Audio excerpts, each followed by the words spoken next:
But the thing is, I ain't been with that many women.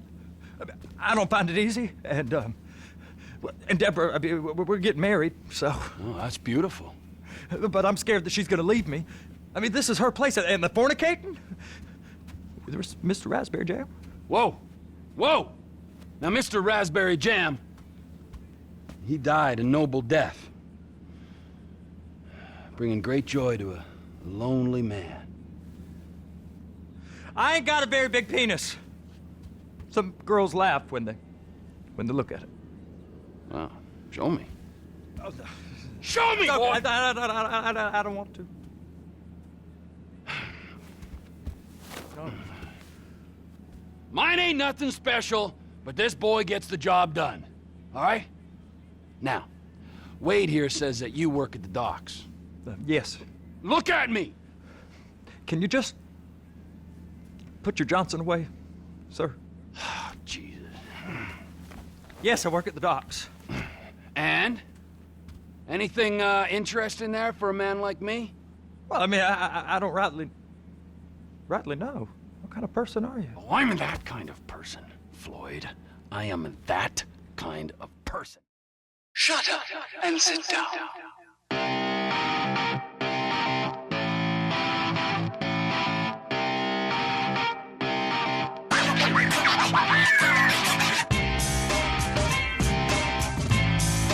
This is Generation Gaming, the video game news outlet made for the gamers by the gamers.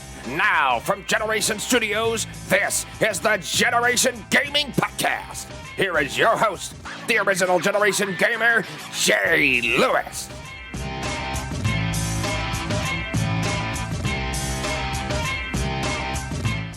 Hello, everyone, and welcome to the Generation Gaming Podcast. I am Jay Lewis at your service once again. And, well, this is a first for the Generation Gaming Podcast. One, I do not have my host, Psychosis. He had some family things to attend to. But two, Generation Gaming has its first hosts. Now, I know on Mind of Psycho recently had his first, Psychosis had his first host on his show. But my Jay Lewis 2 cents I've had several hosts. The man who I'm going to introduce here in a second had my good buddy Ono Sauce last week and a couple other friends of mine before. But before we get started, I'm going to introduce the two individuals that have joined me today. First, a good buddy, Jared Snellings from the YouTube and Twitch channel Nictomnia. How are you, sir? I am doing pretty well. How are you doing, man? Good, man. Thanks for having me back. Like I said, Jared's been on Jay's 2 cents twice. We did one live show. It was on Resident Evil the series. That was mainly on Resident Evil 7. And then we did the Nintendo GameCube series. That was interesting. Oh, yeah, that was awesome. That was fun. So before, I guess, get to it, real quick, what exactly, those that don't know about Nictomnia, what exactly do you stream on your channels? I try to be diverse in the games that I play, especially recently when I'm trying to spread the other audiences. I used to play a lot of Outlast or Gary's Mod and stuff like that, but now I'm kind of going back in time and playing some of the Majora's Mask, or not Majora's Mask, but Ocarina of Time. I'm trying to go and do that, try to learn how to speedrun it. Right. And I'm playing other games like Metal Gear Solid and hopefully Outlast 2 when it comes out. Stuff like that. Cool. Just trying to be more diverse. That's good. Because these two guys here, the next man I'm going to introduce, I hope will help me along, because Generation Gaming is getting into that streaming. We're getting there, close. Now, the other man on the other side of the mic is Charles Wolf from the Twitch channel Stealing First. How are you, man? I am doing good. How are you guys doing? Good. Now, what exactly do you? I know. I think you told me, we talked off mic, obviously off the air, but you do like more PC. What exactly is you do with Stealing First on Twitch? I stream a lot of games. I do some console, like I do Super Mario Maker recently. Brings a good crowd. Right. I do Rocket League on PC. I do Dark Souls 3. Do lore runs. I have a new segment that I'm doing called Praise the Sunday for any Dark Souls fans out there. And then I just stream other random games. I've been streaming some Super Mario Bros. 3 because I am starting to speed run that game. Okay. And cool. Whatever else just happens to cross my plate. That's good. Well, this is what kind of Generation Gaming, what I've tried to make it about. When we created it last September, I came up with the idea is I wanted to have a video game news outlet, because there's plenty of them out there, as everyone we all know. Anybody who's a fan of video games is into it pretty hardcore. But I wanted to do something different. That's what, make it for the gamers, by the gamers. Trying to get the gamer's voice heard, and you really don't get that from other video game news outlets, at least I feel. And that's kind of what I feel like we're doing today here with the Generation Gaming Podcast, getting other outlets, other streaming services, whatever it may be. But as usual, we're going to start the Generation Gaming Podcast with news and headlines, and we're going to start with the biggest story, I feel. And that is the Project Scorpio. Finally, the specs were revealed, and the most powerful console in gaming history, and that is pretty adamant. Microsoft kind of went over and beyond. I was kind of surprised on some of the stuff they showed. Now, I know they go down it real quick. Let's see, it's 6 teraflops, 326 gigabytes of memory bandwidth, and advanced custom silicone. The Scorpio engine is the most powerful, like I just said, gaming processor ever created. Now, I was kind of like, when I saw this at first, I was like, I immediately thought, like, I didn't even think about how cool it might be or how great it might look. I immediately thought of price. Now, I don't own a PC like you two gentlemen do, and I have never built one, but I'm in the process of building one, and my buddy Onosauce has been kind of explaining me through it. I can only imagine how much this console is going to cost, and I think that he said that. I mean, I guess let's start off with, you, Charles, first. How do you think this is going to be too pricey for people, even though they say it's a premium console? Or, I mean, what are your thoughts on it? I mean, for your average casual gamer, yeah, probably, most likely. But it'd still probably be cheaper than if you're trying to get into a serious gaming rig on PC. Right. Because, I mean, you're spending at least $1,200 to get, like, a top-end rig. Oh, okay. To play a lot of the modern games with high graphics. So it's definitely a step in to a higher graphic realm. Yeah. Which is one of the things that Microsoft's touting with the Scorpio project is a very powerful GPU. Yeah, that is pretty yeah. So I think it is prohibitive for your casual gamer. I mean, they're not, as it is.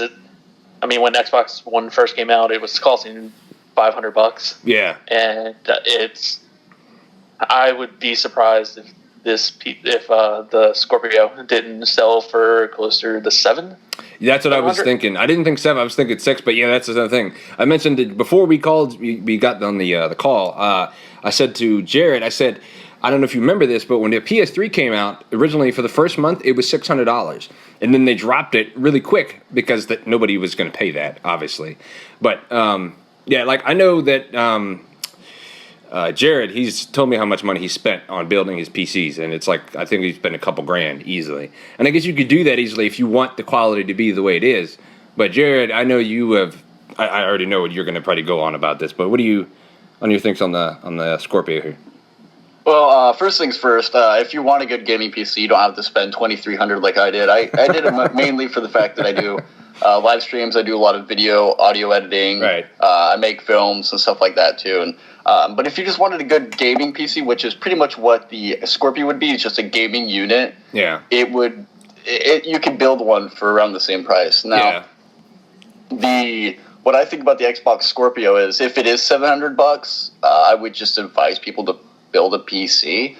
But if it is around $500, like a lot of the other consoles when they were released, like the Xbox One when it was released, I think that's going to be pretty good. But at the same time, I think, like Stealing First said, is it might be $700 because they're really trying to push this out as the like ultimate gaming console. They're not like casual. They're not saying this is a casual console. They're saying this is like the ultimate thing. You need to get it. So they might put the price up higher because they're trying to get all these people to come in and buy it and stuff like that. But I think how I feel. The hardware wise, if you will allow me to compare these, I can go ahead. Quickly compare. Definitely. That's what I'm going to do that anyway. Yeah.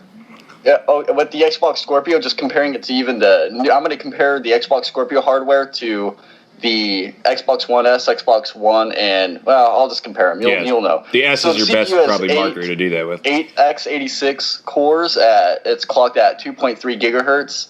The Xbox One's was 8 cores, just Jaguar cores at 1.75. Xbox One was the same thing at 1.75. PS4 Pro was 8 Jaguar cores at 2.1 gigahertz. So right there, you're already 0.2 gigahertz higher with the 8 custom x86 Scorpio. It's the CPU that you have, and the PS4 itself was 8 cores at 1.6. So the Xbox One had a better CPU than the PS4, and the PS4 Pro is not going to compare at all, especially GPU. The PS4 Pro has the GPU is running at 911 megahertz as opposed to the Xbox Scorpio, which is 40 customized compute units at 1172. So, I mean, right there, that's pretty good. Yeah, the Scorpio it's an 8 cores of heavily customized Jaguar CPUs, essentially, yeah. And I mean, Jaguar is pretty common for gaming consoles. Like, they do. PlayStation, Xbox has done the same thing. I do like, one thing I did notice real quick was, it's a first for home consoles, is the Scorpio's vapor chamber is going to use advanced liquid cooling. Now, you can actually see, I got all this stuff right off of Microsoft's website, the Project Scorpio website. It says, uses advanced liquid cooling to ensure the Scorpio's engine stays cool. I also know that they're no longer, thank God, you're not going to have that giant power brick anymore. It's going to be inside the console.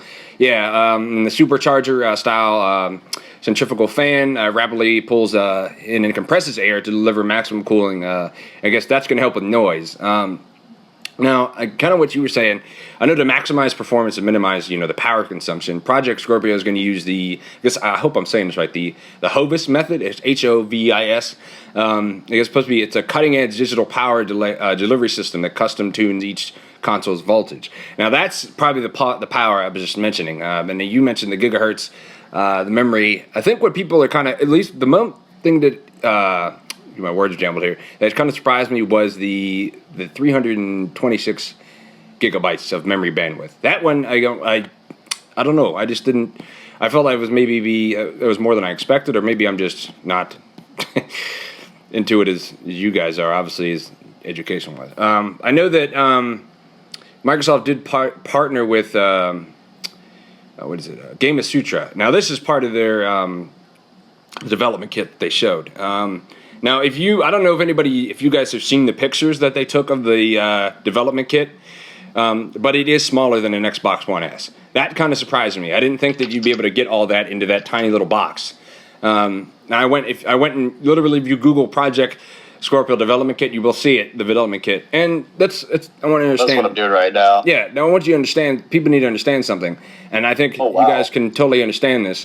That development kits are really not that far off from the retail version. Now, I know that the inside, the core of the console might be a little bit different. Like, the GPU here and there might be a little bit different. I know the memory might be a little bit different because you're creating something. I know they have that development kit on the Xbox One now, if you want to do that. But I know Microsoft, this is a statement I found that they said they had sidestepped the compatibility program present in the mid-gen upgrade, which has seen Sony place a boost mode into their PS4 Pro to help non-patch games gain performance from the console's improved specs. And Project Scorpio doesn't require any form of update to improve the performance of existing Xbox One games that will run better automatically. That really impressed me a lot. And I think that's like, I know that people are going to be turned off. First of all, I'm not going to buy a day one. I don't buy day one anything, but because I never feel it's a good idea. But I feel that my big selling point for me is the Xbox One is backwards compatible. Project Scorpio is going to be backwards compatible, which means you can get Xbox 360 games that are backwards compatible, all of the Xbox One games, and plus the new IPs they're going to make for the Scorpio. That is an ass ton of content. And it pissed me off with Sony that they didn't go backwards compatible because they're trying to force us into the future. That's great, fine. But you shouldn't spit in the face of the people of all those games that made you where you are now.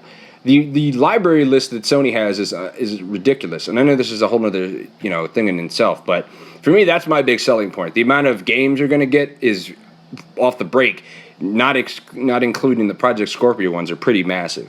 But anyway, let's see. My only issue is, like, for instance, you were talking about Sony and their backwards compatibility. Yeah, they kind of have a backwards compatibility going on, but you have to pay for it too. You have to re-buy the games you already own. Rather stupid. And that's where I think Microsoft went right with it. Yeah. But the other issue is, even if the Xbox Scorpio, this is totally, I'm throwing out a terribly low number, but let's say it even came out for $350, okay? Not going to happen, but let's say it came out for $350. Where are the games, the good games that are going to, you need games. You're talking you about might the have Scorpio? the most powerful console out there, but if you don't have the games, people aren't going to buy it. Well, And that you got to was the issue with remember, the Xbox One. you remember this, though. Every time you've had a new console come out, you've never seen a game before the console was released. You never heard of a game before a console was released. So I could see your optimism, or your skepticism, rather. So, I mean, yeah, if they... listen, they're supposed to reveal it... they're supposed to have a separate reveal from E3 itself, just for Project Scorpio. They haven't said when. But I think if they don't show any games, then... it won't be... Yeah, people might be irritated. And if they do, you're probably going to get your 2-minute teaser Halo trailer that shows nothing but a, vignette the whole time. But, I mean, yeah, I kind of see where you're coming from. Yeah. I don't even mean at launch. I mean just in general. Like the Xbox One, I mean, yeah, they had... when I'm saying if they don't have the games, I'm more or less talking about their first-party games. Their exclusives. okay. Halo 5 was terrible. Yeah, it was annoying. And I think a lot of people who are really into Halo can agree with that. Yeah. There was just a lot of there was no real first-party games out there that were that great for the Xbox One. Yeah, I guess. And the games weren't there. It was more of it was like an indie box, where there's a lot of indie games. Yeah. I wanted to ask you this, Charles, because I feel like I really wanted to. I wrote this down because I want to make sure. If you obviously you play PC more than you do console, correct? I guess if you had Yes. Okay. Yeah. Now the PC, the Scorpio is coming out. Now the specs make it seem like anybody that knows anything about building a PC or the innards of a console in general, does this make you want to get the console anymore, or does it like I'm just going to keep playing my PC games like I always have, and I might get it eventually? Does it give you any excitement about it, or? For me, it's a non-necessity. Okay. Maybe somewhere down the line, Right. when I can no longer play games on my current Xbox One, Right. or the graphics just aren't there, Yeah. or if I finally switch over to 4K, which is a jump that I haven't done yet, Yeah. I might then consider getting it. But for me, I already have my PC, which is way more powerful than even what the Scorpio is. That's true. So I'm like, I'm not willing to put that money out anytime soon to get the Scorpio, especially having a current gen Xbox One. Okay. That's exactly how I feel too. Cool. That's what I After kinda I got a wanted. PC, especially one that's better than the Scorpio, I don't think I'll get one unless they have really good exclusive games. If they have really Right. good exclusive games, let's say Halo 6 is like top of the line, best Halo of the series, then I would probably do that. But at the same time, there's people who are already like with the Switch. I mean, there's a lot of obviously exclusive games on the Switch, like Breath of the Wild. It's already on PC. People have found a way to put that game on PC. So. Yeah. Well, I guess the that's real true. question is, are they going to have exclusive games that are just for the Scorpio? Yeah. Or are they always just going to build games for Xbox One, but then make them 4K compatible? Yeah, that's true. That's He's true. right. Because That's a with the good way point. they revealed it last E3, he made it seem like, they had the Xbox Play Anywhere, thing, and they're all going to be intertwined. Everything, Windows 10. I don't know about 360, but obviously, but the game's obviously backwards compatible. But for me, it was pretty much he's obviously not going towards the PC gamer. He's obviously going towards a console gamer. That's what Phil Spencer is. It seems like they're promoting. It's promoting the hardcore gamer that's going to want that PC feel, but doesn't feel like spending the PC money. But then again, if they do charge you $700.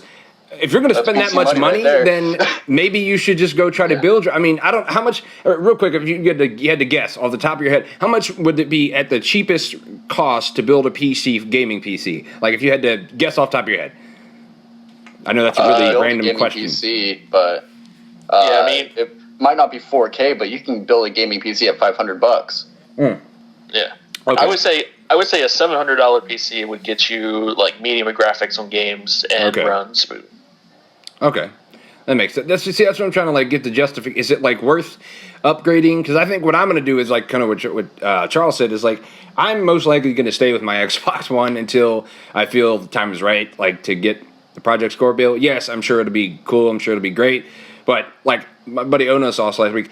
every single console that comes out, he gets everything like day one. And I tell him, don't do that, because now his Xbox One sounds like the disc is going to explode out of the back of the console because he has a day one Xbox, and it's horrible. Like, it's so bad. But I don't know. I just like kind of feel like that is it. But I did know, like, Microsoft, though, has been really careful about the considerations for the development kit. Like, the vents are on the side rather on the top of the console. The front panel displays for real time information, and then I guess there's an extra Ethernet port for transmitting debug data. And this is obviously a development console, so some of the stuff is not going to be there. But the premise, I would be shocked if this console doesn't look the same when it comes out, or when they show it to us. But Microsoft is ensuring us that the Scorpio development kits come with high-speed data transfer cables, and a seamless setup experience. Pretty much what they're saying is the development, though, is they're making this console for developers, what the Xbox One should have been originally, not for the gamers. Because if you make it for the developers, then that means the games are going to be good for the gamers. They made it for the gamers, and then it took developers forever to make games for the Xbox One, and they just didn't come out. Kind of like what you're saying, you didn't really have that many great games, but I think they're fixing it with the Scorpio. I know that it might not be like the big thing you want to get right away, but I think it's what the Xbox One kind of should have been. But I think that obviously that is correct. If they built it for the developers, it's a lot easier for people to obviously develop on those consoles. And that's the thing that Sony went right with the PS4 was they made it very easy for developers to develop for their console. Right. So more games went to them.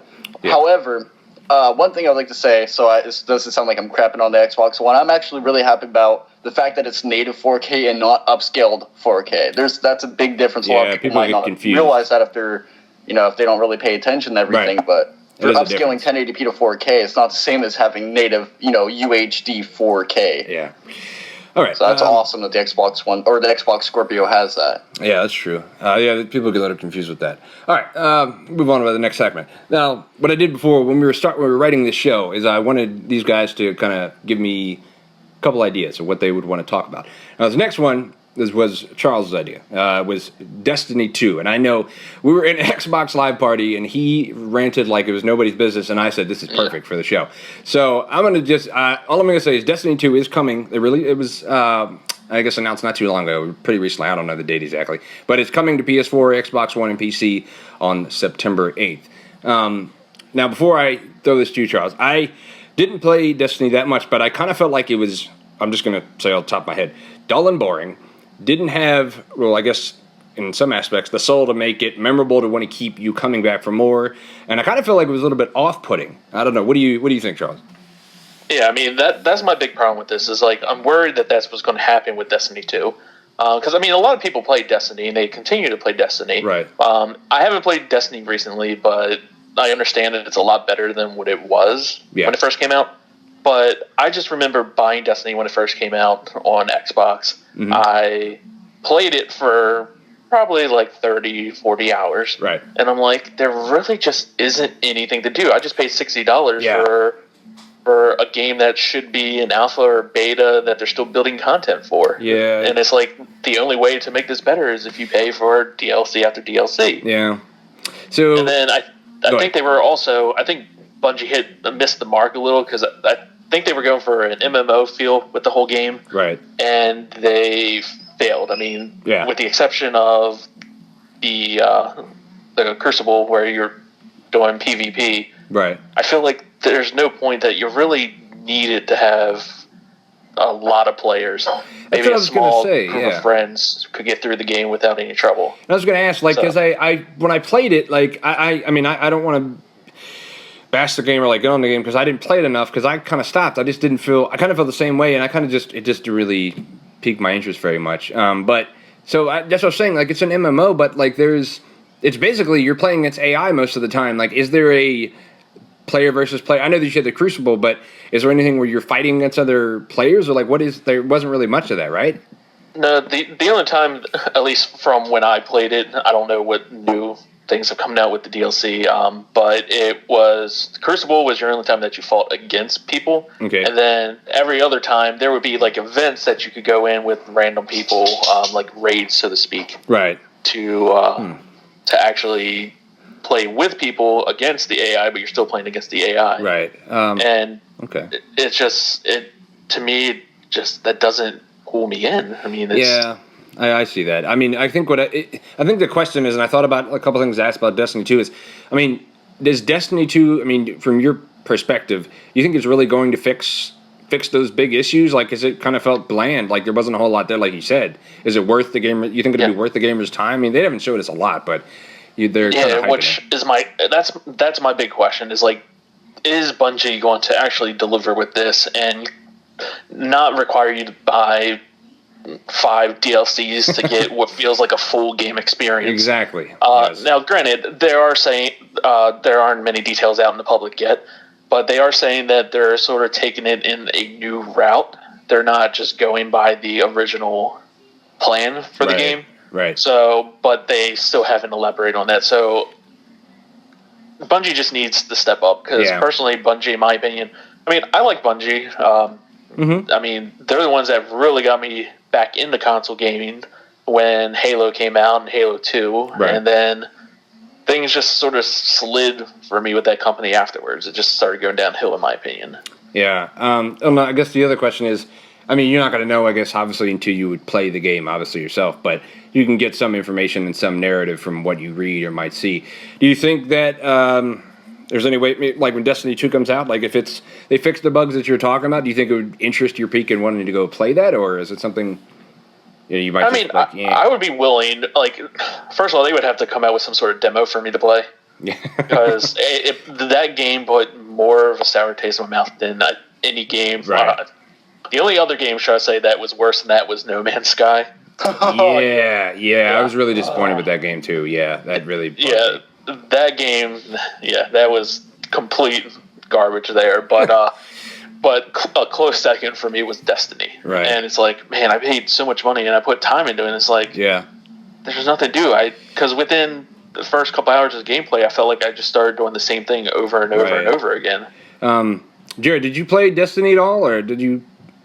For a brief moment, and after what Stealing First said, you could probably guess why, because once you've played it for a couple hours, you've played it all. Yeah. And I'm not the kind of guy who buys DLC, and like he was saying too, and it makes a lot of sense when he's talking about how Bungie, when they released Destiny, it's like in order to feel like you got the full game, you have to buy DLC, and that's an issue not with just Bungie, but like with the current day, like how developers and publishers, they're putting out these games, and it's like you need to buy the DLC in order to get the full game. Right. And that's an issue. I feel like they make the full game, then they take out 90% of that, sell you the 10% as a $60 game, and the rest of the 90% that should have been there in the first place, they sell to you as DLC. Yeah, so you buy the game 5 times over in order to get that $60 game that should have came with it. There's the only companies that I can think of off the top of my head that really don't do that. One, Bethesda, but Fallout 4. Fallout has done that all the time. They have never done that. They've given you an ass ton of game,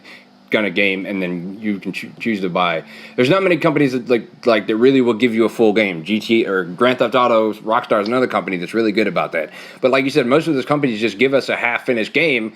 EA is atrocious with this. EA will give you with Battlefield. I mean, that's why they had they were in a lawsuit with their own shareholders because the game was so buggy and so bad that they were going to have to get sued by their own shareholders because it was so atrocious with Battlefield 3. I think it was 4, which one it was, but.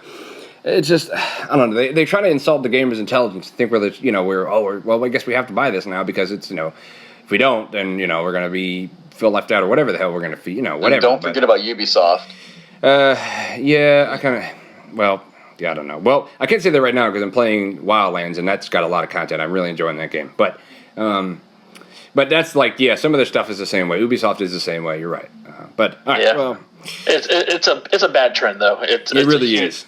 To release a game, pay full price, then have to buy DLC to get what feels like a full experience. Right. And then, unfortunately, there's another trend that's going on that's sort of similar, which is the whole early access trend. Yes. So it's like, you don't pay quite the full price of what the game is. You pay $30-$40, but there's not a guarantee this game will ever turn out. Yes. They say they're developing, but... Are they? Yeah, it's kind of a risk. I don't like that. I've never paid for that, and I just never understood why I would want to do that. Yeah, you're totally right.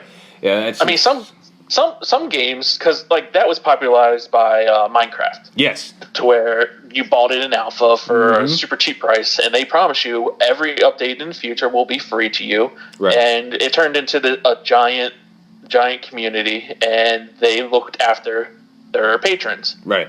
which I feel like a lot of AAA companies are doing. So when I see AAA companies doing the same thing, I'm like, they're scheming at this point. Yeah, they. Yeah, how long has Ark been early access? Yeah, there How you many go. years has Yeah, Ark that been game's early been like access? that in the game preview. There's been game preview in my Xbox One for I can't tell you how long. It still says game preview. I'm like, really? Like, like I haven't heard good things about it, but like I don't know. It makes no sense to me. But all right, And go ahead. And just one last little point, Yeah, go though, ahead, and yeah. it's like, sadly, unless these games, one advantage of the PC is you get a lot easier access to mods for games, Right.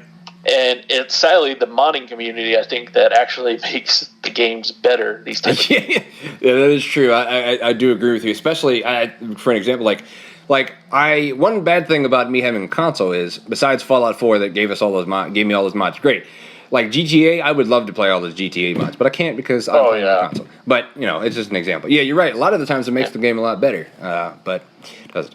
All right, this next subject, our next segment is what Jared wanted to come up with. It's basically the G2A controversy, and I guess it's been a subject to like widespread criticism for, I guess, lacks of security and enabling fraud and making money at developers' expense. GTA, just an example, they accused Gearbox of defamatory, I guess, statements and says it won't change its business. Now, I know that Jared's going to be big on, mostly in on this, but just real quick before I let you go, saying on it. What I when I was reading over this, just reading over what they do, it's what really caught me is, according to indie developers, which is Tiny Build, who are the highest profile victims of the theft, I guess in recent months, the business model goes like this. They get a hold of a database of stolen credit cards on the dark web, go to a bundle third-party key reseller, buy a ton of game keys, then put them up onto G2A and sell them at half the retail price. And it's, I mean, Jared, you got to go into this side more than I know, but this is, I don't understand how this is just now getting out. I guess G2A has been really smart about not letting this, go rampant. Well, before Jared goes on his, let me, for anybody that doesn't know G2A, they are a Steam key reseller. Right. So yes, for PC games, yes. Steam, that's what they do. And I mean, they've been around for a while, and these controversies have been together for a while. Okay. However, I think they just recently hit some of the bigger developers out there. Yeah. So it's Gearbox. now coming to light. Yeah. So, but go ahead, Jared. It's well, first off, it's been a problem for a while, but it hasn't reached the light as much as it has recently with the Gearbox's association with G2A and how they ended that relationship. So basically, this is just theft. Right, Okay, yeah, and they're basically, enabling theft. That's what this is, and it hurts developers. Developers even said, "I would rather have you pirate the game Wow. than to buy from G2A, because G2A is enabling theft. If you pirate the game, whatever, and I'm not telling everybody to go out there and pirate games. That's not what I'm saying. But I'm saying there's some developers that are saying, I'd rather have you guys pirate games than buy from G2A. Right. They will take keys and they'll resell them like for Origin, Steam, Xbox, PlayStation Network, Apple, GameForge, Battle.net, Uplay, GOG, HTC Vive, Oculus Rift. I mean, they steal keys for games everywhere. And Gearbox finally said, you know what?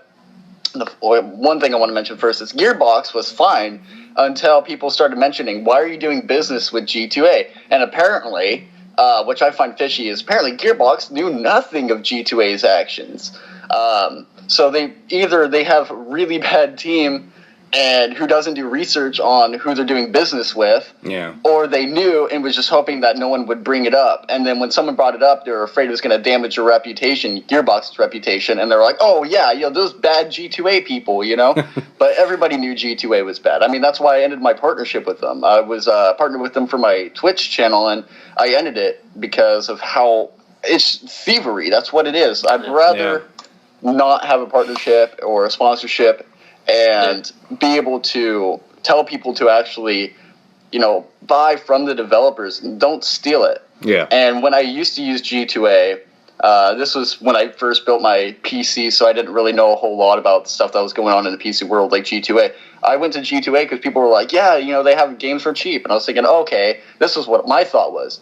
People go when there's like Steam summer sales or whatever, buy the game for when it's like $5, resell it when it's 10, when the game is $20 on Steam now, when the sale is over. So that's what my thought was. Just a bunch of people bought a bunch of keys when they were on sale, and then when they went off sale, they sold them for a little more than they bought the game for on sale, but they're still making a profit from it. And that's what I thought it was, until I realized that people were using stolen credit cards to buy game keys in bulk and then resell it. That's thievery. Yeah. Now, what was I going to say? All right. Well, this is what I did. I'm reading along in my research. Now, with the Gearbox thing, Gearbox first demand was that G2A Shield, essentially was, they call themselves a fraud protection service, whatever it is. That's available on a per purchase or a subscription basis, and then be made free for everyone, something that G2A declined to do. All customers have access to full consumer protections, GTA wrote, initially through key seller, and then, if it goes nowhere, by contacting G2A. Now, they simply, they eliminate the need to go to reseller by first running by everything through its own, 24-hour live chat channel, I guess. And the idea is then that you're not paying for protection, but for convenience, which G2A described as very well priced, given the benefits it offers. That sounds like bullshit. $4 a purchase. It's ridiculous. Yeah. And if you're required to do that, I mean, if I'm doing business with a company, I should automatically be guaranteed something. Yes. I feel like they're out to screw people, and these demands that you're starting to read, these were actually because of, I don't know if I'm familiar with a gamer called Total Biscuit, but he was a partner is a partner with Gearbox, and he's the one that actually voiced the concerns. Mm-hmm. And Gearbox is like, oh, wait a minute. So they got together with Total Biscuit, and they created these lists of demands from G2A. Yeah. All of which G2A completely is against. Yeah. Yeah. Here's the issue too, is the fact that the G2A says no. We condemn people stealing these keys and reselling them on our site. We condemn it. We're totally for the developers and for the gamers. If that was the case, why would they decline almost every single thing that Gearbox was, asking them to do? All of which were good for developers and good for the gamers. Yeah. And another thing I would like to bring up too that I forgot to mention was, when I was talking about how I first used G2A, I bought Resident Evil 7, and this is when I first realized, this isn't right. I bought Resident Evil 7, I played it a few times. About a week later, I got a notification on Steam saying, hey, this game has been removed because blah, blah, blah, or whatever. And then I realized that the key I bought from G2A was a stolen key from stolen credit cards. So that's when I started doing research on G2A. But I didn't know for sure until more light came out. Like, they did an AMA Reddit, which was a terrible decision on G2A's part. Mm-hmm. G2A did an AMA on Reddit, and they just got roasted really bad to the point where they closed the AMA and was like, I'm done. And then with Gearbox, I'm done with G2A. Nice. Even if the games are half off, I'm not gonna give, I wouldn't do that. thieves my money. That is not cool. It's not cool for developers who spend years and years making a game only to have it stolen and resold on sites like G2A and Kingland. Here's the thing that I kind of found is what I mentioned at the beginning of this segment was about Tiny Build. Because what I said, G2A, caused G2A the most reputable damage. Tiny Build lost $450,000 worth of games if valued at full price. These figures make a real difference to indies, obviously, because the indies, they're really cutting the budget off for them. Worse is that it wasn't an isolated incident, but rather a culmination of, like we said, of a trend of similar smaller stories that G2A have done far too little about. And then it snowballed into a serious image crisis. And that's, it's not long after, any mention of G2A on the internet that, they're going to accused of facilitating or even being scammers, or fraudsters or outright thieves. Basically, that's what they're doing. Now they're being obviously brought to light, which I hope, that something is done about it. Because I was going to ask, did you get your money back From Yeah, it took, I believe, 20 business days. Here's how that's this is how they ridiculous. do the payback, right? So if you buy a stolen key, you contact G2A, you flag the product that you bought on their site. The seller has 20 days to respond to that. If they don't Jesus. respond, you get your money back.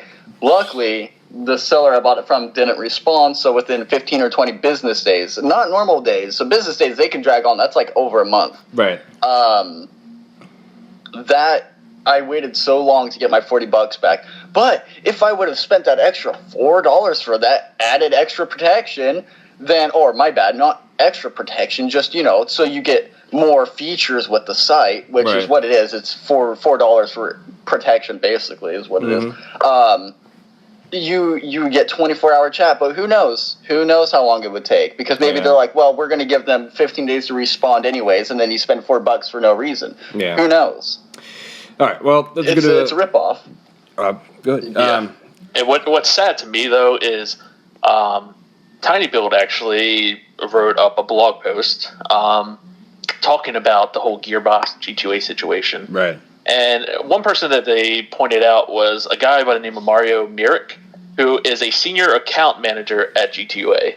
This is a guy who went to GDC, waited in a Q&A line, and essentially tried to bash them during a panel saying why G2A is great and all this stuff. Essentially, that just shows you what this company's about. Nice. I mean, if he's a senior account manager, so Yeah, that's somebody that's higher up in the company, and not only is it showing what G2A's employees are like, it's just showing what the overall company is standing for because Right. they allow this to go on. Yeah. In fact, his own bio states that besides being known as a G2A staff member whom accosted Tiny Build at GDC and called them out on a torrent of accusations, Mario is a part of the G2A direct team and runs a large roster of accounts. And then it starts going into what his responsibilities are. interesting. So they even acknowledge it in his own bio. Wow. And it's, That's pretty. yeah, that's, Jesus. Yeah, that's No. very telling. Huh. One more thing about G2A before we move on, if that's what John ends up wanting to do. Yes. Here was the demands that Gearbox proposed to G2A. And first I'd like to mention, if G2A was honestly for the gamers and for the developers, they would have met these, at least some of them, but not declined every single one of them. They're in for the money. They don't give a shit if you're stealing games and selling on this thing. They want that dough. Yeah. If they really cared about developers and gamers, they would have met these proposals. Now, here's the first proposal by Gearbox. Before Bulletstorm Steam launch, G2A makes a public commitment to this. Within 30 days, G2A Shield, which is that $4 thing I was talking about that you have to buy with every single purchase, even if it's a $2 game, you spend $4 to get G2A Shield. Right.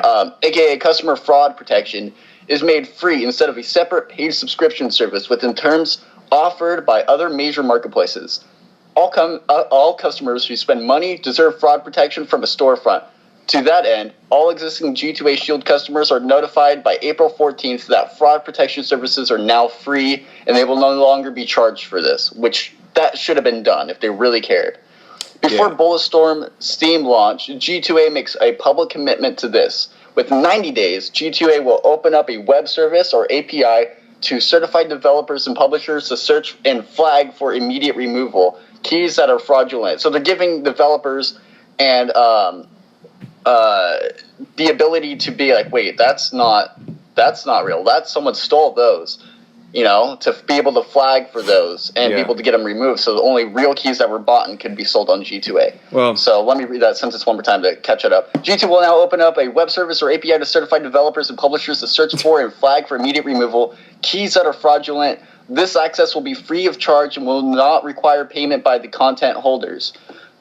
Here's a third one. Before Bulletstorm Steam launch, G2A makes a public commitment to this. Within 60 days, implement throttling for non-certified developers and publishers at the title, user ID, and content playable levels for a fraud flagging process. This is to protect content providers from having large quantities of stolen goods flipped on G2A before they could be flagged. Yeah. Before Bulletstorm Steam launch, this is the fourth one, G2A makes a public commitment to this. Within 30 days, G2A restructures its payment system so that customers who wish to buy and sell legitimate keys are given a clear, simple fee structure that is easy to understand and contains no hidden or that's a fucking crazy word. I'm not going to try to read it. Charges.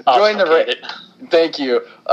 Join the ranks of other major marketplaces. So it's like those are all good for gamers and developers. And G2A is like, wait, no, we can't do that. Yet in the AMA that they had just a few weeks ago, they were like, no, we're totally for the gamers, guys, and the developers. We're trying to do everything we can to make this right for everybody. And then this opportunity happens with Gearbox, and they choose to say no. Fuck you, Gearbox. We don't give a shit about the gamers. We're going to do it our way. If we want that money, who gives a shit if it's stolen? We're going to take it. Yeah, so that right there, that contradicts exactly what they were saying in the AMA. Well, they're thieves, and they don't care about any of us. Well, hopefully they will see some resolution to this so they can kind of get caught. I'm sure the government is eventually going to pay attention to that because they're not going to be that big of a company and then just have it unnoticed. But anyway, all right, we're on to the last segment before we go on to our next the video games release dates.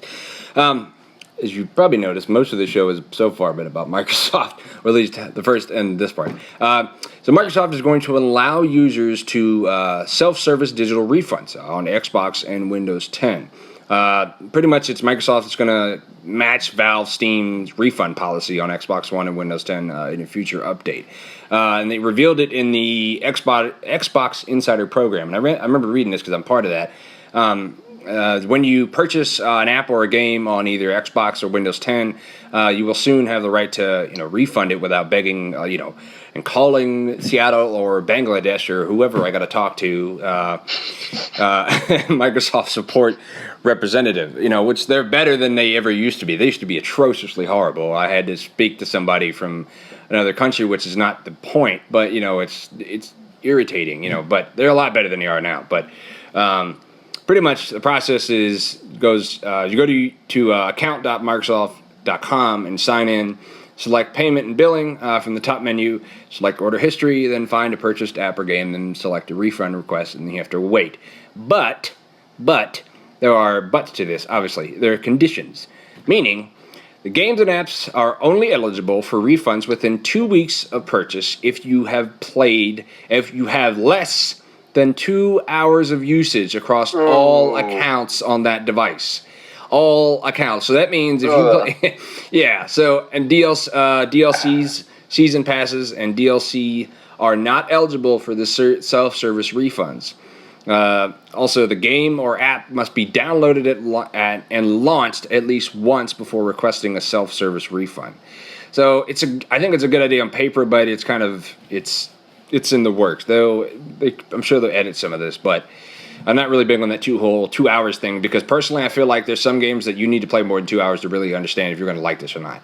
It's just like me. Fallout, Skyrim, things like that. Like, you don't know what the game is until you really get like 10, 12, 20 hours into it. Yeah, especially heavy story games. Yeah, because you're sitting there waiting for half an hour just to get past like an opening sequence. Exactly. I was thinking about what you're saying about Destiny. You played that game for... I mean, I know you didn't, you played for like 30 to 40 hours and you're like, this isn't for me. Like, I mean, that's a little different, obviously, but, but stuff like that, it's like, you're not going to take your time. Like a game like Fallout 4, you're going to need, you might need a little bit before you realize, okay, because that game gradually develops very fast or slow, depending on how your style or whatever you want to do. It's extremely open world, but...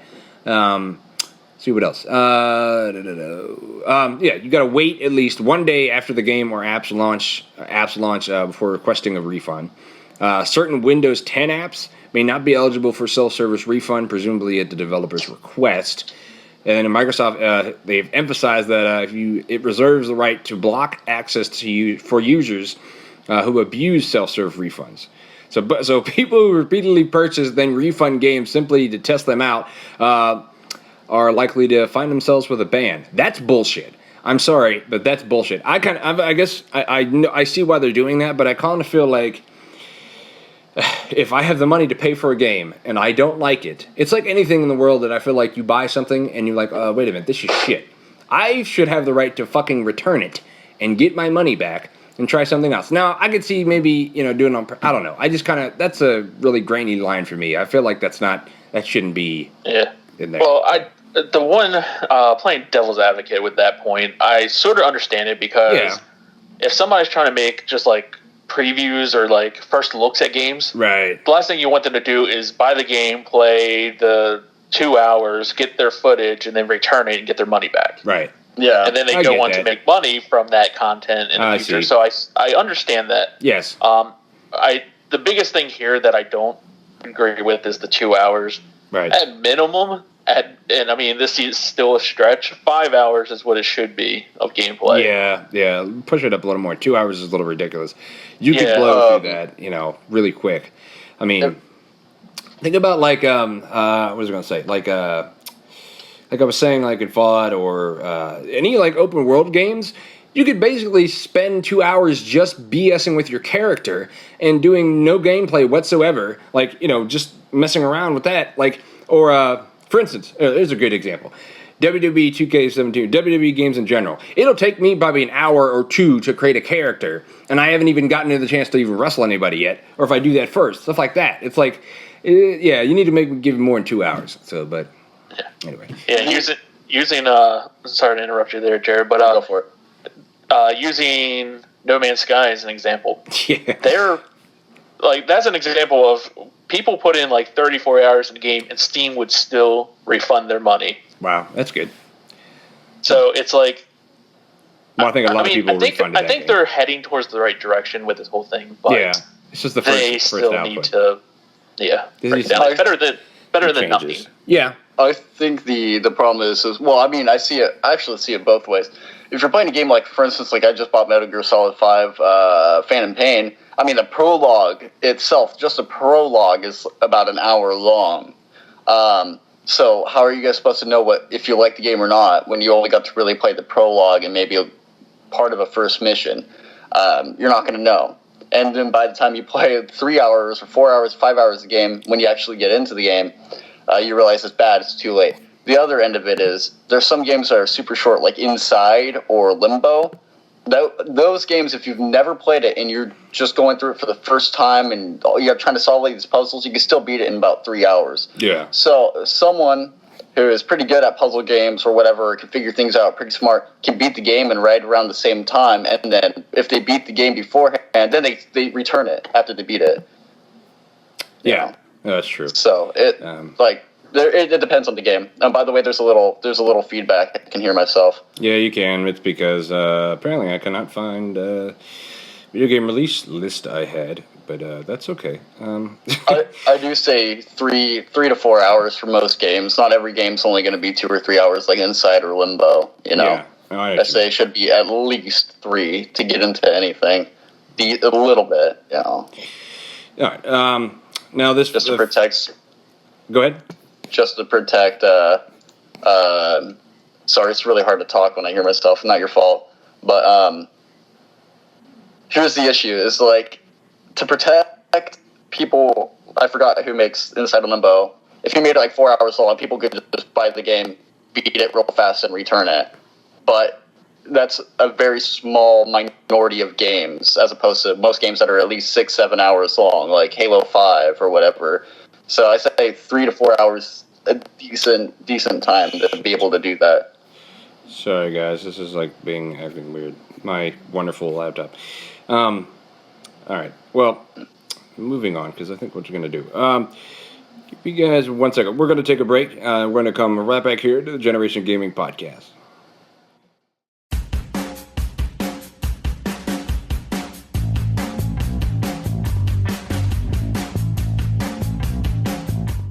This is the Generation Gaming Podcast Network, the home for all your video game news podcasts. The solo podcasts of Mind of Psycho and Jay Lewis's 2 cents.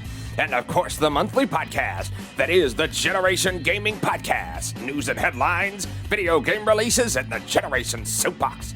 And the new show that is the best debate show out there, Generation Rivals. It's all here on Generation Gaming.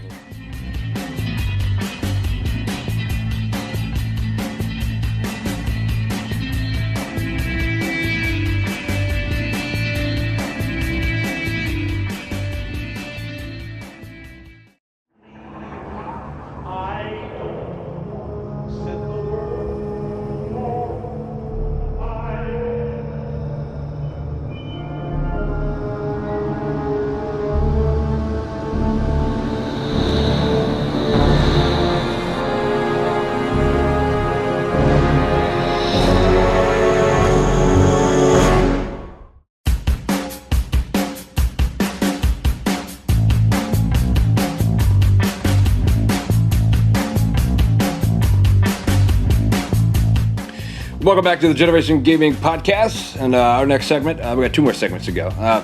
It's in our video game releases, if you will. Today's episode is kind of a short list, I guess, but usually do like a month or 2. But today, let's see. All right, we're going to start with Outlast 2. It's going to come out for the Xbox One and PS4. It's going to come out April 25th. I know Jared has a big component in this game, and he really likes this because he streamed this Outlast on Twitch, on his Twitch channel a lot. Oh yeah, it's fantastic. I can't wait for Outlast 2 to come out. Yeah. Outlast 1, the first one, obviously, was one of the only games I've probably beaten over 100 times and still am able to play it. I haven't beaten it yet. Honestly, where I'm at is where you hide in the security guard office, and the big giant muscle guy, whatever freak guy comes in there and bats the door down. Oh, so you're within the first 3 or 4 minutes of the game. Yeah. That's where I'm at. But I need to go back. It's like, I think it's the weird thing with me is like that game, only playing with a camera, I'm realizing that I'm not using any weapons, and it's more about your wits and kind of paying attention where the enemies are kind of thing. And I know, I'm at the generators. That's where I am. Turning the generators on in the basement. That's where I'm at. Anyway, yeah, I got to get used to that, and I keep messing with it. But anyway, let's see. Sniper Ghost Warrior 3. Personally, I am a Sniper Elite fan. I was not a big fan of this game, but a lot of people seem to like it. Obviously, they keep making them, so they can't be that bad. It's coming out PS4, Xbox One, and PC on April 25th. I know I just missed the big game in the beginning. I'm going to go back to that last. Mario Kart 8 Deluxe, because we need another one of those. That's going to come out. I will be streaming that, though. Yeah, I know. Yeah, Switch is growing on me. I know me and Psychosis bashed the Switch a lot here on the show, Generation Gaming in general. And then when we first shot our first video game, Generation Gaming video podcast, Ono Sauce, the producer of our videos, brought a Switch with him. We were playing that for like 20, 30 minutes before we did anything. Playing Zelda, that's awesome. Controls are a little weird, but, that's a whole other conversation. That comes out April 28th for the Switch exclusive only. Now, this one I know Charles is kind of really excited about. He's talking to me here before we started recording. It's Prey. That's going to come out May 5th for the PS4, Xbox One, and PC. What were you saying about that? I can't wait to see what they're actually going to do with it, because the Prey series, which I guess if you can call it a series, I mean, right. When I think of Prey, I think about the 2006 game on Xbox 360, which was like my first step into to the next generation world. So yeah, I'm really looking forward to see what all comes out in the next couple of days. I'm sure there's going to be dropping some great trailers. I knew like the last time I played the first Prey, I mean, this is not the first one they made, but the title seems almost the same. But I tried playing, I couldn't get into it, but for some reason this one does seem like it's interesting me. I keep coming back and reading and watching stuff on it, so I don't know. I might get it. I'm going to see. Maybe they'll put a demo for it or a trial or something like that. I wish more games would give us demos personally. Always a big component of that. I think every game should give you a demo version first before you try it out and see if you want to pay the money, because I'm big on researching games before I pay the $60 for them, and I'm trying to get a lot. I voice that to anybody who listens to Generation Gaming. The gamers should do that, to really spend the time. It doesn't have to take a lot of time to research a game before you waste your money on a game. You're going to get pissed. You might get pissed about it later. But anyway, let's see. Injustice 2. It's going to come out for PlayStation 4, Xbox One, iOS, and Android. Now, I'm not a big fighting kind of gamer, if you will. That comes out May 16th. The only fighting games I honestly do are WWE wrestling games, because I just suck at fighting games, honestly. Last time I played a fighting game was Mortal Kombat for Sega Genesis. That is the last time, and I only remember playing with Scorpion doing his ones like back B. That is the only thing I remember. I think it's my problem is trying to remember all the goddamn combos, and maybe that's just laziness, but I don't know. But are you guys fighting games at all? No. Really. Not since Super Nintendo. Yes, Yeah. Which is the era where I think fighting games should have stayed. Yeah. Once like Mortal Kombat 10 came out, the controls were way too wonky. Yeah, I don't know. It just feels like it's too involved. Precision accuracy Right. to everything. I'm button mashing when it comes to fighting games. So Same here. Unfortunately, things became too strategic for me. Yeah, I feel like I'm going to destroy my controller because I'm the same way. I'm like, it's not for me. All right. Guilty Gear XRD Rev 2 is going to come out on PlayStation 4, Xbox One, PC, and PlayStation 3. That's not like you don't really see that a whole lot. I'm starting to notice that it's like when the Xbox One came out, you started to slowly see less Xbox 360 titles being made because companies are moving towards they're moving towards Xbox One and PS4. So that's I guess that's a good thing for those who still don't have the current gen consoles, because I know there's plenty of people out there that don't. But even though they have lowered the prices of the consoles lately. That comes out May 26th. And the last game before I get into my own personal favorite is Ultimate Street Fighter 2. The final challengers for that's going to be a Switch exclusive May 26th. I know Psychosis got irritated when I mentioned that to him. He was like, because he's a fighting guy, he likes fighting games. He plays Killer Instinct, shit like that, and he was all up in arms about why is this to be a Switch exclusive? This should be on other consoles as well. I guess because it wasn't before, obviously, because Switch is new. But so how they got the rights to that game, but he felt that it should be because it wasn't an exclusive to Switch Nintendo before, it was on other consoles, that now all of a sudden it's not on any other console in the Switch. So I guess I can see his reasoning for being irritated about that. But then again, he's not on the show today, and we're not not fighting game friends. So anyway, all right. The last game is what I meant to talk about before I started the segment, but that's okay. Is my personal favorite, and is the recent backwards compatibility of Call of Duty Black Ops 2. I can't tell you how excited I am about this, mainly because of zombies, because I am a zombie aficionado, and everything zombies, I've just played every map that they've ever made in and out all the time, and I haven't played Black Ops 2 in a really, really long time. And I have the season pass for Black Ops 2. What irritated me is I went to go buy the game on the marketplace, or thought I had to buy the game because it wouldn't let me. It said I had to pay the $20, and I was pissed. I originally thought that I had the game digitally downloaded on 360, but I didn't. So Microsoft, I called them and I said, well, there is a bug. Apparently there's a glitch, and you can't use any of your Microsoft account money to buy things that are backwards compatible at the moment, which I find ridiculous. I said, so, okay, well, can you just buy it for me now and give me the digital code, or you can just put it on my console or whatever? And he's like, oh, you have to wait till next week till the problem's fixed. I said, that doesn't make any sense. I said, that doesn't make... Why do I need to wait a week for you to fix the problem when I have the money here? You can take it out of my account. I don't understand. He's like, yeah, that's what we have to do. I'm like, okay, Microsoft. I'm like, give me a headache. So I had to wait another week to play Black Ops 2. You guys, either you... I know Jared played Call of Duty before. Either you kind of Call of Duty fans at all in any aspect? Or like... I mean, all right, go ahead. No, you can go first. I was gonna say,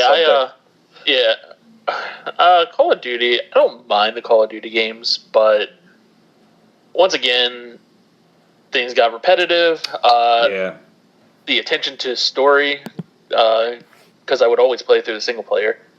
So the story would just sort of feel rushed all the time to get into the multiplayer, and that just, to me, slowly got me away. I mean, I loved going all the way back to Call of Duty 4, and I followed through Black Ops 2. I played them, but slowly over time, my play time I found being less and less with those games. Yeah, I understand. Yeah, that makes a lot of sense. I mean, I've played every single one, and like I said, I have enjoyed them less and less, honestly.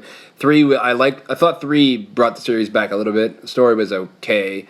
Infinite Warfare, that's just, man, that's a bland game in itself. The story is really good, because actually the story is almost like it's RPG elements in it, kind of side missions here and there, because you're in space, kind of using your ship, whatever it is. But they need to get away from the space thing. That's really getting on a lot of people's nerves. That's really getting on my nerves. but let's see. But you know, I think what they're doing is trying to bring back these older games that were the good ones. Black Ops 2 is the last great Call of Duty game that I played that I actually enjoyed. But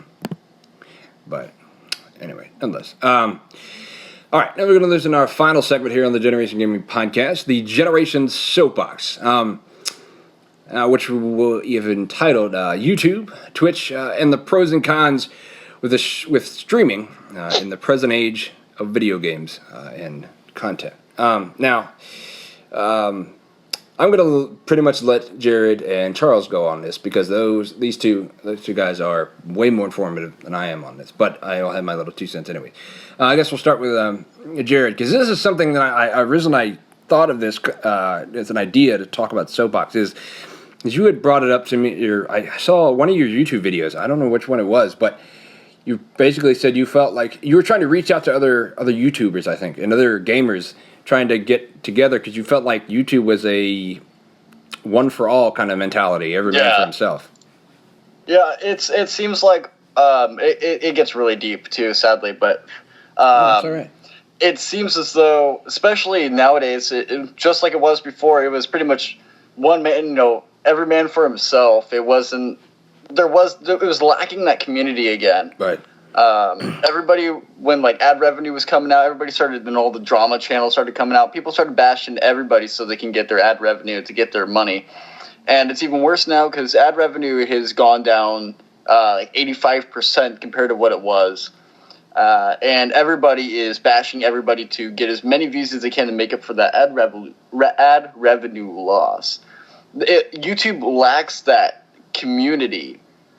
It lacks the people that are helping to bring each other up instead of tear each other down. Right. And I think that's kind of what, depending on what part of Twitch you go into, there's some very cancerous communities out there on Twitch. You guys could probably figure out which ones those are.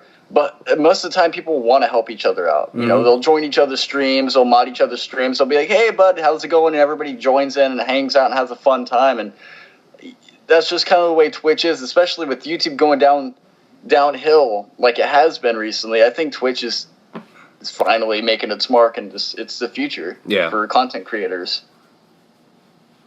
At least for video gamers. Yeah, no, I get that. Now, you, Charles, you don't use YouTube, right? You're strictly a Twitch, and is there, I guess, any particular reason, or is it?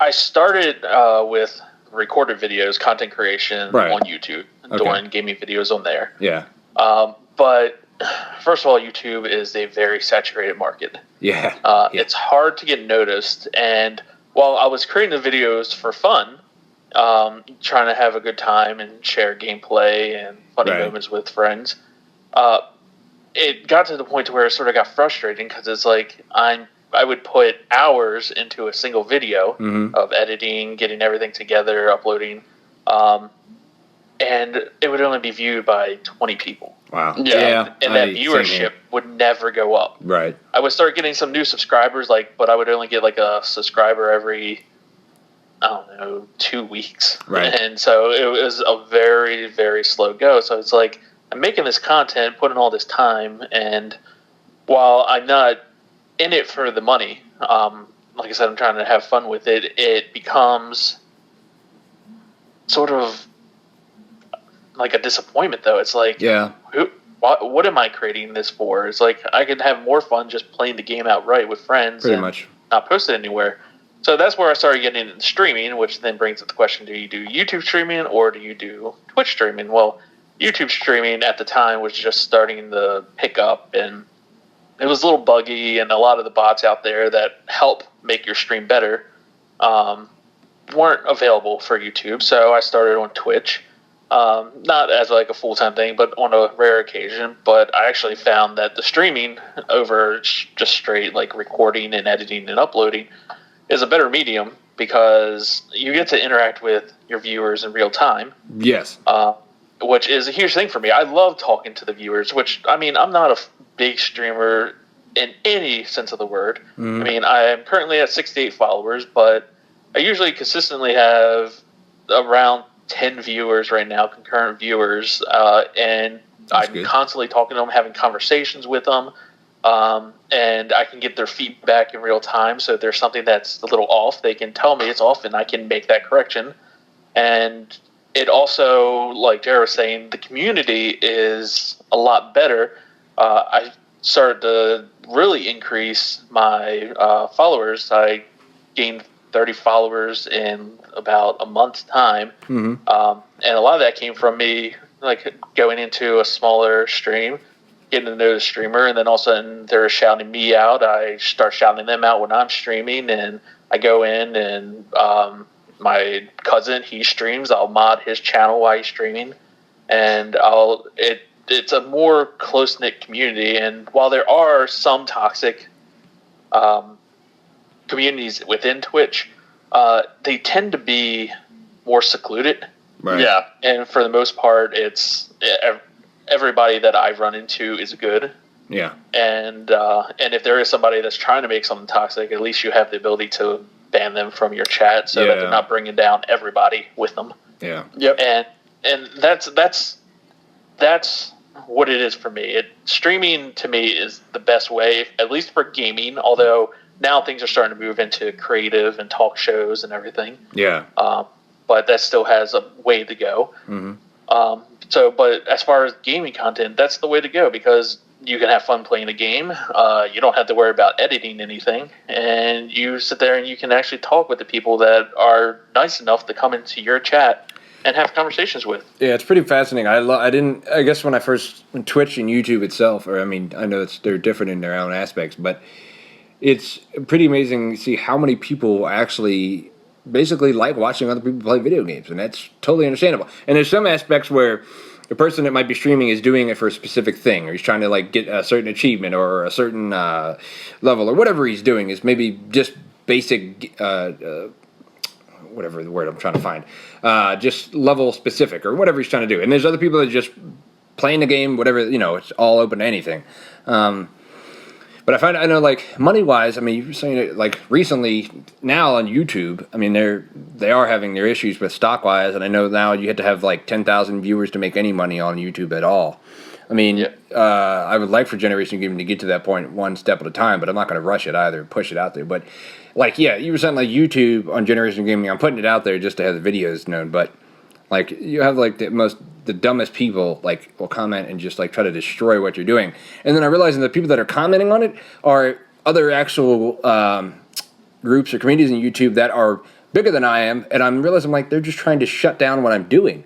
And instead I'm like, why can't, what's wrong with trying to work together? You can get your voice out there and help other people, will get you bigger as well. So, I mean, it's very, like we said, like all for one, when you're just one, just for yourself. But Twitch, I know that's more of a live thing. I mean, I'm not even sure you can even put a recorded video on there. Maybe if you mirrored it, maybe. But I think you can. Yeah, I think they have the uploaded stuff now. You can upload videos. Okay. Well, like you do that's on what YouTube. Generation Gaming is going to try to do. But I think most with Twitch though you can do it, but most people want to see it live. They want to interact. They want that live interaction. I think what I'm talking about is the talk show part. That's what I meant to also reiterate. Yeah. But But even with talk shows, like talk shows can actually, if they're doing live streams with it, it's great because you can start getting your viewers' opinions on things. That's true. Yeah, you're right. Yeah, that's true. That's what I want to do with the Nictomnia podcast eventually is be able to do it on Twitch because I live stream everything anyways. So I'm trying to stay away from YouTube as much as possible because of all the drama and stuff. I think Twitch is the way to go for pretty much anything at this point. Yeah, unless you're doing how-to videos or DIY videos or something. But for gaming, it's way oversaturated. Like Charles said, it's just way too saturated. Yeah, you were talking about. I'll put like 20 hours into like a series. And, do all the editing, buy all the software, buy all the equipment. I upload it to YouTube, I get 2 views, and someone's like, you fucking suck, man. Delete your account. It's like, really? Because it's just, if you're not big already on YouTube, you're not going to be. Yeah, I realize that for doing it, it's kind of one and the same with what I'm doing with podcasts. If you're doing a podcast, the only way to make money is through sponsors. That's just inevitable. That's just it. You're never really going to make money any other place. And I want to get Generation Gaming on iTunes, for example. I'm going to need trademarks, and I'm going to need a website. Website isn't a problem. That's easy. But you're going to need money for the trademarks. But it's relative to like YouTube. It's the same thing. I was gonna say because Psychosis had the idea for doing the talk shows on Twitch, but he came not the idea. I had the idea I wanted to do it, but he said to me, well, we could mirror it. And I didn't even think to say to him, like, well, if we were live, it would be much better feedback than if we just put a recorded video on there and the people, they'll watch it maybe for a minute or two. And if it's not live, they'll probably be less interested in it. So that actually makes a lot of sense. I'm glad you mentioned that, Charles. That makes a lot more sense. I don't know why it didn't even click to me. That would, yeah. You're getting feedback from the, people watching it and the gamers. But I don't know. If you could, I know this is like off the top question, but if YouTube could do anything to maybe fix their issues, I guess it's more of an individual thing. It's maybe not the company itself, like or YouTube itself. Right? Yeah. Unfortunately, with YouTube, in my opinion, you can't even. It's hard to even make it big unless you first of all sell your rights over to some sort of management company. Yeah. Which dominates the top YouTubers. I mean, every single top YouTuber is part of some sort of company. They're a partner with that company, and that company is what handles their legal stuff. To where I feel like a lot of the Twitch streamers, I mean, you get to manage your own stuff. Nobody has a say in what you do. Yes. You put it up there. You deal with the repercussions. Luckily, you don't really have to deal with copyright things, although there are some games out there. Can't think of the one that's essentially telling people that you can't live stream their game or you can't give negative reviews. It's like stupid. Yeah. I'll have to find out what that game was. But I mean, I don't know. It's just I don't think it's YouTube's fault. It's the content creators. It's the fact that there are so many people trying to make YouTube videos, and like we were talking before, then you have people like from Vine, for instance. There were so many people that were starting to make money off of Vine, become famous from Vine. Then Vine shuts down, and now a lot of these people are coming over to YouTube, which now is increasing even more the amount of users that you're trying to fight against to get noticed. And like Jared said, your first comment be like, "You're shit.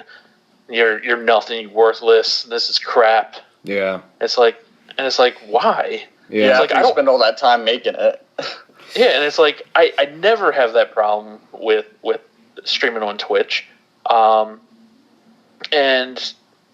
like I said, just Twitch in general feels more community driven. Like I sit there and look at my followers, and out of all my followers, only maybe 10 of them actually stream themselves. Right.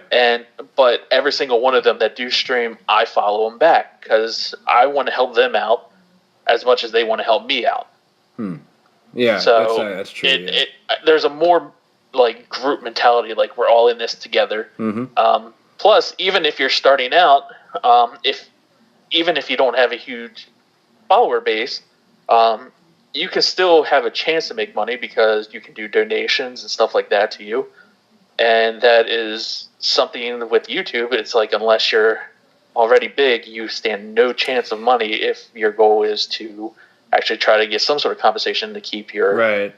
I'm what you mentioned about the donation thing. Now for Twitch, do you know how exactly does that work? Like, do you have to set something up in order to get those donations? Do you have to? Yeah. Or can people just?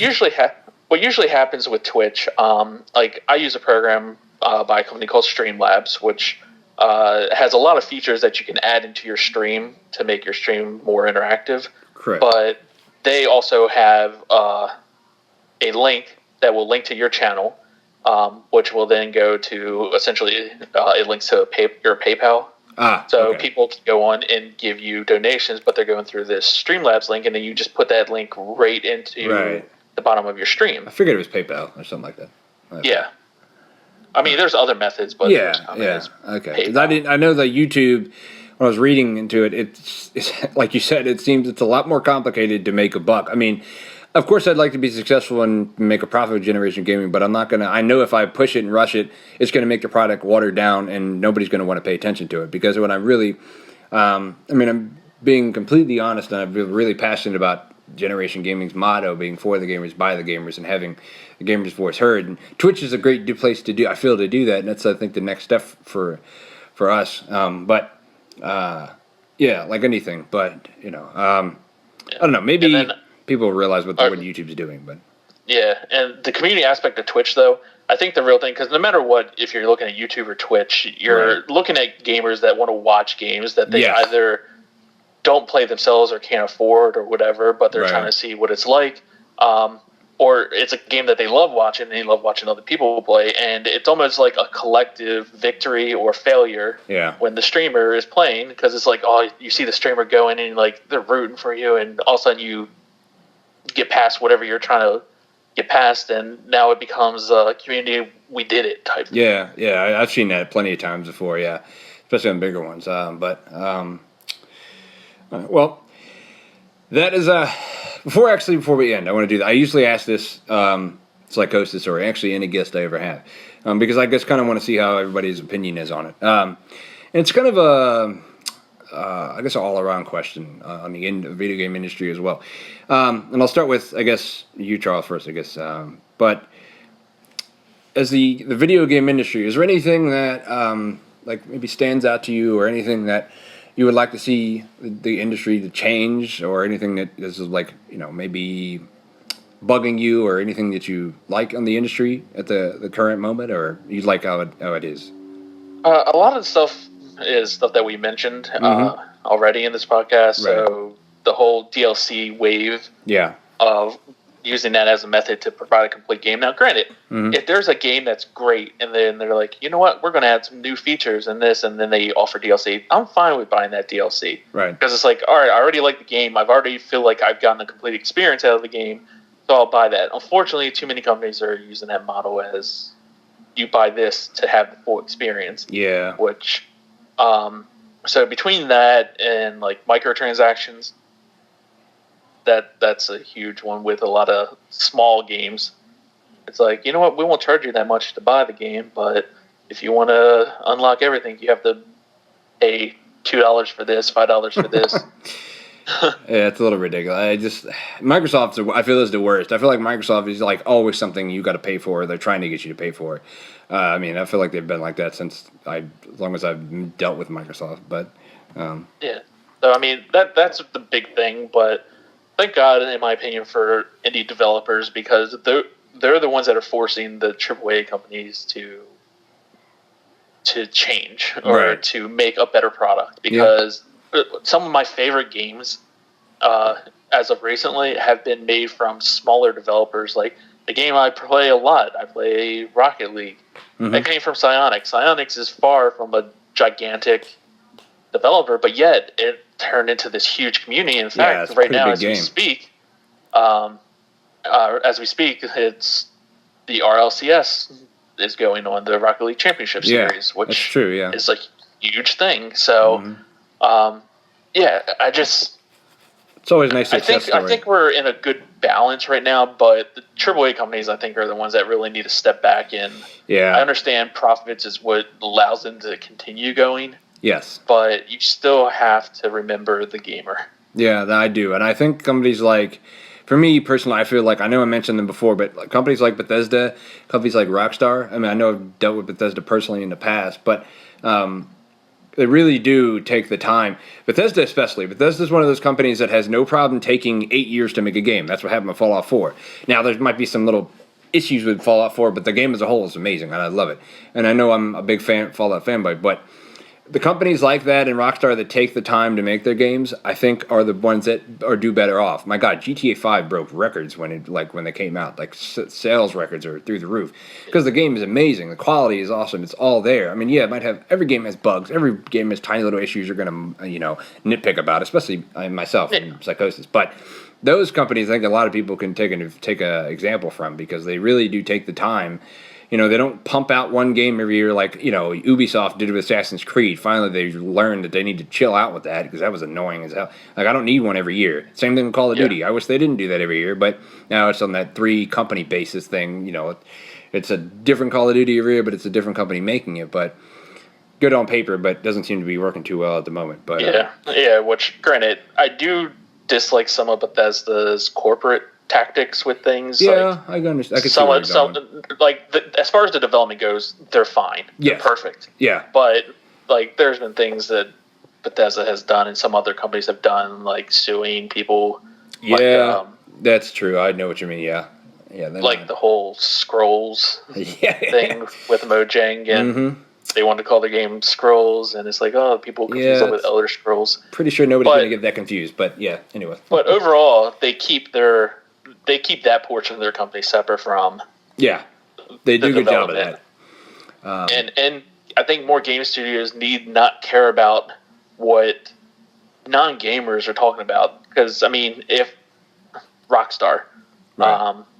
when that was first created, they created Grand Theft Auto, and people were all in a rage because you're running around shooting people, driving, stealing cars, doing all this stuff. Yep. And it's like, but they were adamant. They're like, well, this is the game we want to create. Right. And they didn't care what the public said. And now Grand Theft Auto is one of the biggest series. Yeah, and game it's, in history. and it's not like they were like, they didn't lie about it either. They told you, like, this is not a game for kids, and it's not.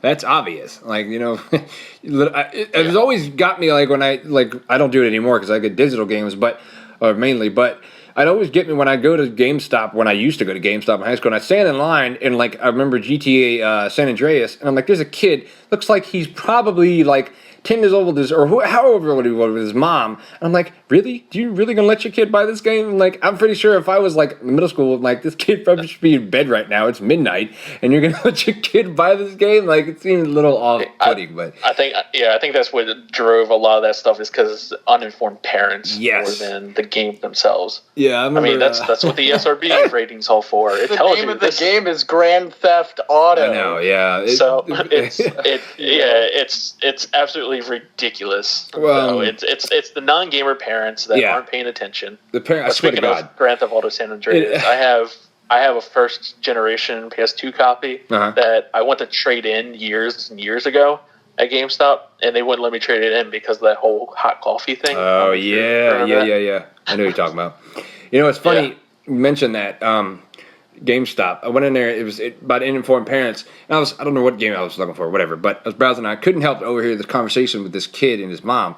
And the kid was trying to buy Halo, and it was obviously it's mature. I don't know what Halo it was. And the kid's like, well, it's like, I have like Call of Duty. And the guy behind the counter, the mom started yelling at the kid. She's like, how did you get this mature game? And the guy's like, if he played Call of Duty, Halo is fine, but if he's playing Call of Duty, then there's no reason. Like, it was ridiculous. I'm like, if your kid's playing one mature game, like, there's really, I mean, I know there's differences, but it's like, parents really can't, like, why are you yelling at the kid? It's your fault. Then, like, you're supposed to be the parent. Like, it's Yeah. But, well, what about, Jerry, what about you? Anything that in the industry you would rather, like, see different or change or anything or reiterate? A few things. A lot of like- this is with PC. Yeah. First off, like what Charles said, DLC they need to put out a full game, and then if they want to add DLC, like Bethesda did with Fallout 4, you don't need the DLC to get the full game. No, but you if you don't. want the added experience, that's what I see downloadable content is for. However, DLC now is used for to buy the rest of the game to get the full experience. Right. And that shouldn't happen. No. Another thing is when developers put out terrible games. For, like, let's say on Steam, they'll just make a quick game. It's really bad. Then they'll charge $20 for it, throw it out there because Greenlight, when they were doing Steam Greenlight, not everything was played through, and so it was added to the thing. They would make hundreds and hundreds and hundreds of dollars, even though the game was completely trash. And then if anything happened, they would just keep the money. Right. Basically, people putting out terrible games to make as much money off of it as possible. During the beginning of its life, I guess you could say, before it got, removed from Steam. And so they would put out like 10, 20, 30 different games under different names and put them out there just to get as much money as they could. And that needs to end too. They need to have a better system to be able to get through and check those games out, make sure it's worth going on Steam. Yeah. Even if it takes a little longer. They need to stop putting out these literally false games to get people to buy them, realize, oh, this is terrible, this is trash. And then it takes forever to get your money back or whatever, and the people still make a profit off of it. Yeah. Yeah. Or the companies that sit there and sue people over bad reviews. Yeah, that's ridiculous. God. Like, I'm pretty sure there's a Fifth Yeah. Amendment right in there somewhere, but, yeah. Yeah. Like, I don't know if you guys are familiar with the game The Slaughtering Grounds by Digital Homicide Studios. That sounds familiar. They sued several people because of bad reviews, and the Jesus entire game Christ. was a crappy game in which they just bought resource packs online and then compiled them assets. into a crappy game. They stole were charging- assets from Skyrim. They stole assets from like GTA, and they like stole a bunch of different assets from a whole bunch of games. Sold it on Steam, and then people were like, "Hey, dude, this game isn't good." And then they were trying to sue those people who were leaving bad reviews on their game. Yeah, and they literally sued a group of 100 Steam users that left bad reviews on the Steam page, looking for $18 million in damages. Really? Because your game sucked ass. Right. Got it. Okay. Yeah. Seriously. So that's one bad thing. And the thing is they never stopped with this this tactic because they created a whole bunch of crappy games and they kept on going through 2016. And they kept doing that same thing over and over again. Wow. So Bad those, things, even if it's complete bullshit, you know, like on their end, the fact that they're trying to sue people or leaving reviews, it still costs for legal fees. I mean, think about all the people just to defend yourself, how much money that costs for something so stupid. Yep. You know? Yeah, that's it. It seems a little ridiculous. I mean, I don't know. One thing I was thinking about that. Well, not exactly that, but I hope it works out. But currently, I'm sure you guys probably heard about it, is the Xbox. Real quick before we end, is the Xbox Game Pass they have right now. You could check it out. It's free for 14 days. It's It's Xbox version of Netflix. Where you can, I think you can rent. It's like $15 a month. It's like supposed to be 100 game titles. Well, the trial is suck ass. It's every game that's basically on there. I have, and the games that I don't have are just awful. But it's almost like it seems like it's meant for a person who just got an Xbox One, or somebody who's not really used to it. But yeah. Well, it's also their answer. Once again, Microsoft likes to react sometimes. yes, So this whole thing is the answer to PlayStation Now, which is a junk game in streaming itself. service, which also allows you to download a PC app and play PS or PS3 games right now. They don't have PS4 yet. PlayStation Now is on your such PC. crap. I'm sorry, but it is. It is such crap. Yeah. But anyway. So, But yeah, that's what they're trying to do, and they're trying to keep up with these other platforms that are trying to do the same thing, but see, nobody has gotten that right. I don't think they need. I mean, I get what you're saying about the answer thing, but the Game Pass idea is good, is fine. I don't mind it, but honestly, if they didn't do it, it would have been fine too, because what they're doing already is fine in itself. Basically, they're giving you those 2 free games because, well, at least what they say, is because you have games, you paying your whatever $10 a month technically or $50 for a year of gold membership, and I like that idea. I like the fact that they're giving you 2 free. Well, I guess it's 4 if you count the free backwards compatible games. I guess a month. It is a lot of free games. It's like 80 games a year, which is a lot. But I don't. I don't know. I don't. Maybe the Game Pass would be good. I'm not going to get it right away. I'm going to wait. I mean. Yeah. But it's not worth it just yet. But this would be a topic for another day. But I wonder how they're going to work out other companies that are already doing it. Like, doesn't I think EA have their own? Yeah, sort of like the Game EA Pass? Access. Yeah. Yeah. Yeah, that's true. So it's like, think about that. It's like, okay, so automatically those games aren't going to be included with their Game Pass. So it'll be interesting to see what actually comes of it. Yeah, like here, for instance. Go ahead, Jay. Oh, I was saying, believe it or not, I actually like the PC equivalent is Origin Access. Yeah. I actually like it quite a bit. I got a whole bunch of games from doing it. It's $30 a year, or $5 a month if you want to go that route. Yeah, you get a whole bunch of games. So in some cases, it's good. In some cases, it's bad. As an example, you get, let's see, there's 6 in a row, 1, 2, 3, 4, 5, 6, 7, 8, 10, 11. There's got like 20 times 6, so there's like 120 different games that you can get with the Origin Access. Like, for instance, you can get Star Wars Battlefront, Mirror's Edge, Catalyst, the new one, Garden Warfare 2, Unravel, Battlefield 4, Battlefield 3, Battlefield Hardline Crisis. Like, you can get a whole bunch of pretty good games for $30 a year. I think that's when it's done right. Yeah. But the Xbox or the console version of Origin Access, which is EA Access, is garbage. It depends if you see. That's the thing, though. You have to like the EA titles. If you like EA games that much, then cool, it's good for you. But like Psychosis pays whatever it is. I don't know, I think it's $5, whatever it is a month.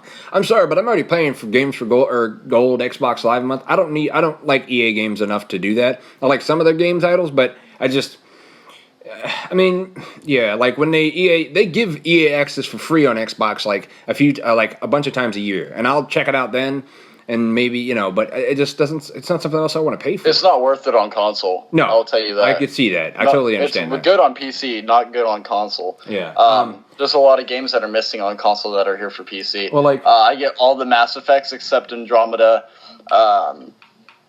And, like, I was going to buy, just for the fun of it, wanted to try a lot of games out that I played on console that, wanted to try it on PC and see the difference. So I was going to get Battlefield 3 and 4, Hardline, Crysis 3, Battlefront, Titanfall, a whole bunch of those games. By the time I looked at the price tag, I was like, well, I can either get those, 5 games, or for, less money, I can get, at least 120 different games, yeah, for $30 a year. All right, so real quick, I'm going to talk about the Game Pass. I just want to mention this real quick.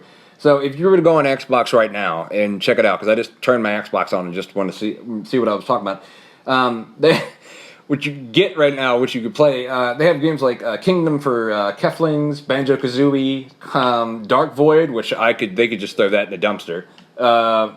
Defense Grid 2, Dungeons and Dragons, Chronicles of Mysteria, Gears of War Judgment, Gears of War Ultimate Edition, Halo Spartan Assault, Max the Curse of the Brotherhood. Do they have any games from the last 2 years? No. This is also a trial, so I'm not trying to but still, for the trial, you figured you'd give me something a little better than that, because you're supposed to get Halo 5. I know that wasn't a great Halo. The campaign made me just want to go to sleep, but they got Operation Flashpoint, really? What else? Cameo, I think I'm saying that right. Oh God, Perfect Dark Zero, because I want to play that again. And then Sunset Overdrive, which anyway. That was terrible. Yeah, I played that for about maybe a half an hour, and I was like, it's better with friends to play. I'd like a chance to correct myself before anybody else does. Yeah. When I was saying 120, I was kind of obviously going a little crazy. I actually calculated the amount of games on here. It's 69. Okay, well, that's not bad. I just wanted to let everybody know that I wasn't going. Yeah, no, I get it. You're supposed to get 100 games when this goes live. Actually goes official. The Game Pass. There's probably 25 doesn't make games sense here. to me, because that's what the trial's for. Is for you to lure people into it. That's exactly what I was thinking. I'm like, none of these games on here seem worth me, playing at all. What Hexic 2? Really? Or Missplosion Man? What? Really? Why would I? They're all, most of them are 360 games, which is fine, but it just, I don't know. I just don't think that's like getting a Netflix trial and them only giving you half a season of half a season of American Horror Story. You're like, oh, this is a terrible series. And it's only half a season. Yeah, I don't know. What's going to draw me into using this service? I need to see good content. Yeah, I don't know. Maybe there is, but maybe you have to spend that $15 a month or whatever to see it. That's not how you draw people in with a trial. You're supposed to show them the good stuff. Yeah, that's catch kind of them bad. And then show them, hey, there's a bunch of shit on here too. Yeah. But you don't show them that until they buy it. And Microsoft's better than this too. This feels like laziness. I feel like they're not giving you, what you should be, what they said you're going to be getting. But I don't know. But anyway. I mean, they're not the only company that's failed doing this, and there's been plenty of other platforms talking about video platforms. When Hulu Plus first came out, it's you're not showing me anything that I want to pay money for right now. Exactly. It's I have Netflix, and that's good enough for me. Mm-hmm. But now it's a lot better, and they, I don't know. They'll learn eventually. The only game on here I already own it, but I would want to play is Defense Grid 2. I like tower defense games, but anyway, that's the only one I would like to play. But maybe Gears. Some of the Gears ones are alright, but it's a crappy thing. But anyway, all right. Well, this has been the longest Generation Gaming podcast ever, but I enjoyed every second of it, and I really appreciate you guys coming on. This is probably the most informative podcast we've ever done, and you guys are awesome. Thank you so much. I appreciate this. Thank you for having me. No problem. Have a wonderful day, and thank you for having me on here. No, man, I appreciate it a lot. I know definitely want to have you guys on the future podcast, because I can think of a whole bunch of other subjects that we could definitely get into. You guys besides Psychosis, probably the two most informative guys I know on the video game industry and that aspect of it. But nonetheless, thank everybody for listening today. This has been a Generation Gaming podcast. I am Jay Lewis. This is Generation Gaming, the video game news outlet made for the gamers, by the gamers.